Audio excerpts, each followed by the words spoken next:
What's the meaning of bar hop?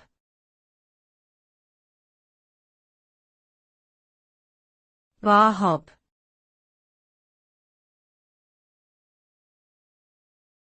Bar hop.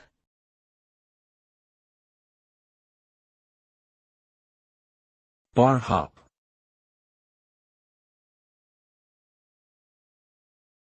Bar hop.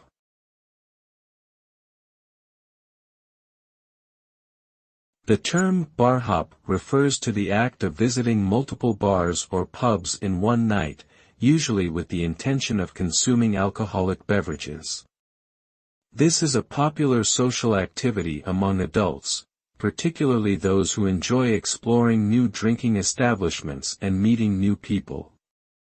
Bar hopping can be done alone or with a group of friends, and often involves walking or taking transportation between bars. The goal for many bar hoppers is to experience the unique atmospheres and drink selections at each location, while also socializing and having a good time.